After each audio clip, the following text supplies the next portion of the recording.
And a happy Thursday to you. Before I get to the Mariners, the Seahawks, and what's happening locally, my daughter Gracie was born on September 11th, 1998. Now, I missed her third birthday because of the events on this day back in 2001.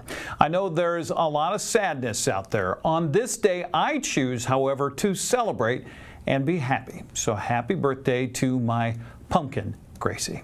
All right, Mariners just keep finding ways to win these days, and such was the case last night. In 13 innings, Leo Rivas came off the bench as a pinch runner in the 12th and came through with the game-winning walk-off two-run home run to lead off the 13th.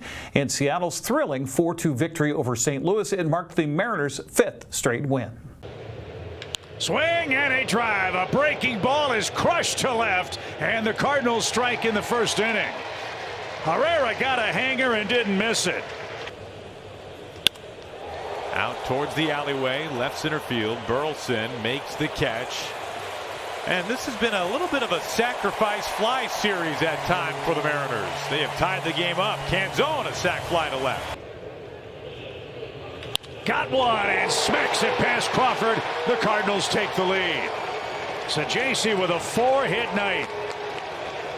Boy, he had a plan. He stuck with it, knew what was coming, and didn't miss his pitch.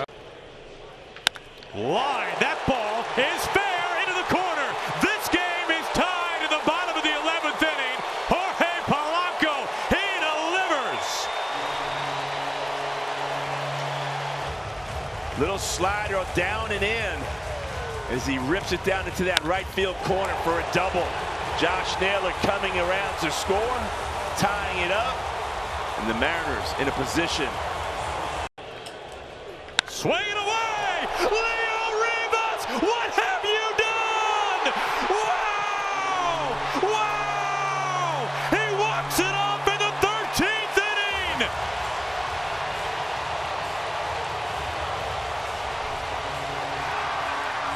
Wow, the magic is here, everybody.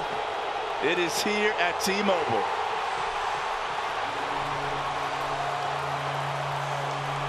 Root Sports Northwest Jen Mueller caught up with the unlikely hero soon after the celebration. We can't wait to talk to this guy. Jen? Leo, were you just tired? You wanted to go home? You decided to just end it with one swing? No, I was ready. I was ready since the 8th inning, so thank God they gave me the opportunity, and thank God I made it. First pitch, though, was that the exact pitch you were looking for, or were, again, you just trying to be aggressive? I was trying to move the runner, actually. Thank God.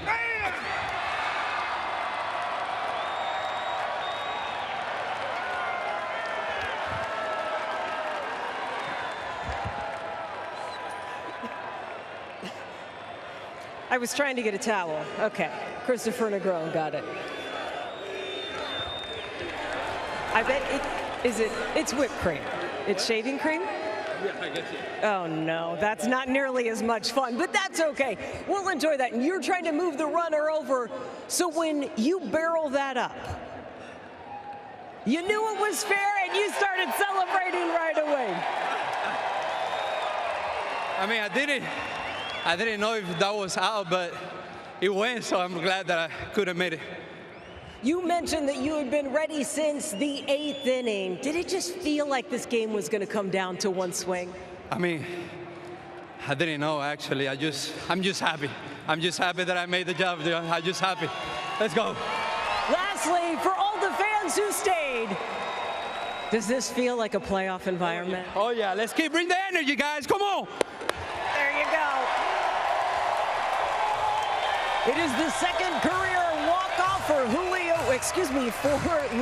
Rivas. Seattle will try to keep its winning ways alive tonight in the first of a 4-game series against the Angels. Mariners have to feel the pressure to keep winning because Houston and Texas keep winning as well. Astros beat Toronto 3-2 to remain a game up on Seattle in the AL West. Texas swept Milwaukee with Wednesday's 6-3 win to remain a game and a half behind the Mariners.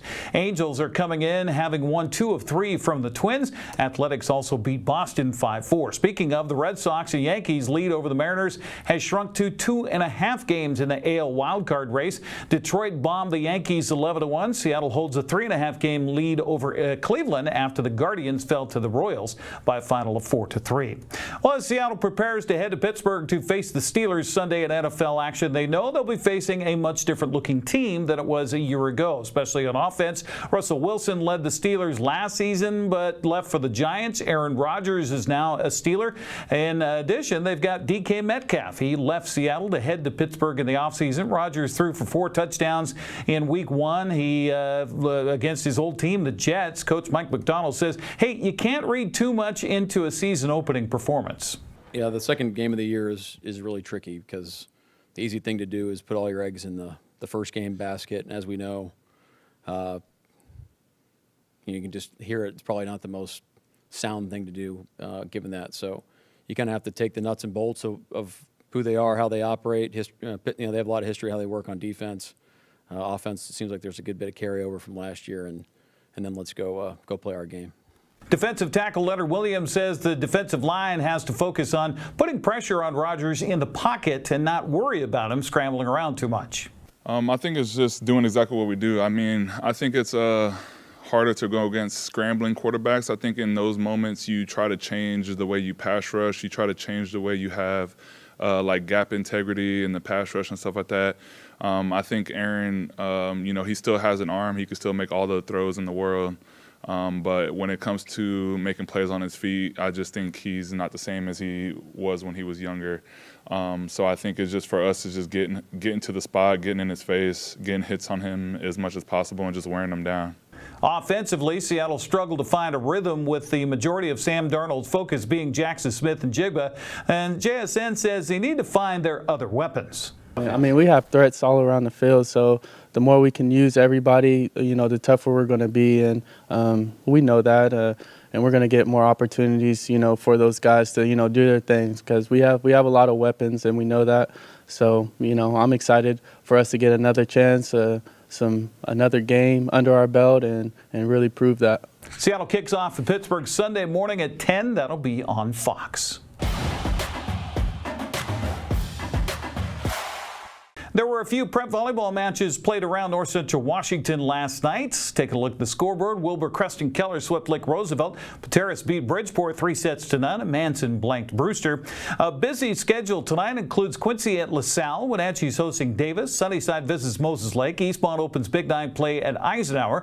Royal hosts Kashmir. Ephrata visits Chelan. Omak hosts Tonasket. Cascade travels to Liberty Bell. Lake Roosevelt entertains Reardon. By the way, NCWLIFE will broadcast tonight's volleyball match between Davis and Wenatchee from Wenatchee High School. The game time at 6:30. We were originally told 7. I'll be courtside with the call on that one. In prep girls soccer today, Bridgeport is hosting Lake Roosevelt. Wenatchee's traveling to Davis. Eastmont hosts Eisenhower. Sunnyside plays at Moses Lake. Quincy hosts Brewster. Kashmir at Royal. Omak hosts Chelan. Liberty Bell travels to Cascade. That's a look at sports news. I'm Eric Granstrom. Have a happy Thursday.